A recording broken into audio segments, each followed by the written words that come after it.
Baik, Assalamualaikum warahmatullahi wabarakatuh. Perkenalkan, nama saya Ani Antika Putri. Yang terhormat Ibu Ernani SPD MPD selaku dosen pembimbing mata kuliah prosa fiksi dan teman-teman yang berbahagia. Di sini saya akan memaparkan hasil dari analisis saya yang berjudul Analisis Nilai Moral dalam Novel Udah Putusin Aja karya Felix Xiao. Nah, judul dari novel ini yaitu Udah Putusin Aja, penulis Felix Xiao, penerbit Mizania, tahun terbit tahun 2013, jumlah halaman 180. Nah, novel Udah Putusin Aja ini menceritakan mengenai kisah dari seorang gadis remaja yang bernama Faras, di mana Faras merupakan seorang gadis yang senantiasa memakai jilbab dan untuk menjaga dirinya serta bersikap alim dan anggun. Nah, namun Paras malah membuat suatu kontroversi, yaitu hamil. Nah, konflik muncul ketika kehamilan Paras diketahui oleh Amanda. Hal ini membuat Amanda kemudian berpikir bahwa Paras adalah seorang gadis yang munafik.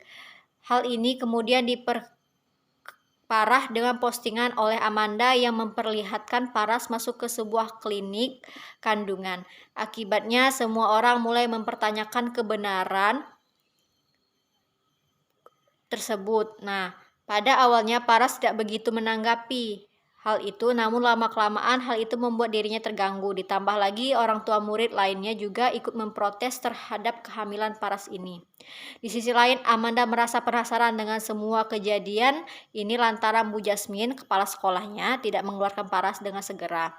Hal ini tentu sangat bertentangan dengan peraturan sekolah tersebut. Padahal sebelumnya juga terdapat seorang siswi bernama Kinan, yaitu sahabatnya si Amanda ini, yang hamil oleh pacarnya yaitu Iqbal. Nah, dan pihak sekolah pun langsung mengeluarkan mereka berdua.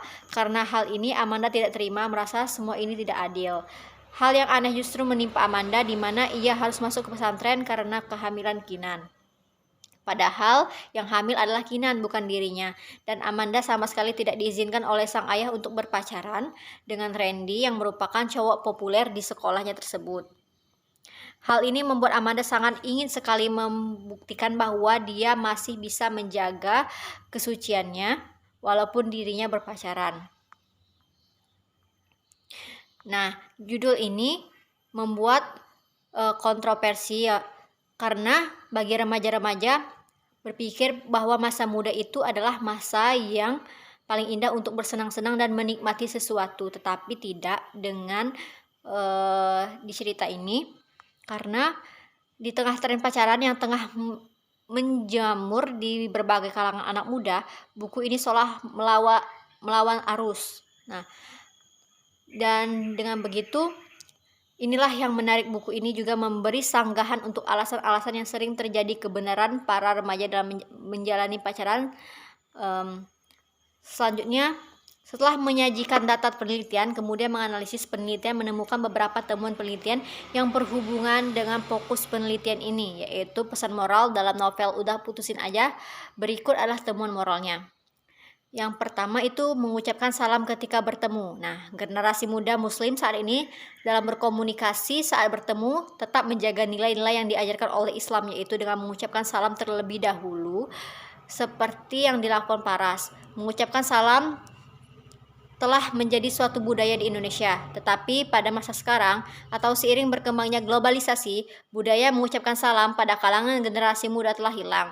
Pada masa sekarang seringkali kita jumpai generasi muda mengganti dengan kebarat-baratan seperti good morning, good night, dan malam hari. Padahal ucap salam diajarkan oleh Islam mengandung doa selamat bagi setiap muslim. Nah, yang kedua itu menutup aurat bagi muslim. Nah, yang ketiga itu tidak bersentuhan dengan yang bukan muhrim. Yang keempat, menjaga kehormatan diri. Yang kelima itu membantu sesama manusia. Yang keenam, tidak berburuk sangka kepada orang lain dan terhadap Allah.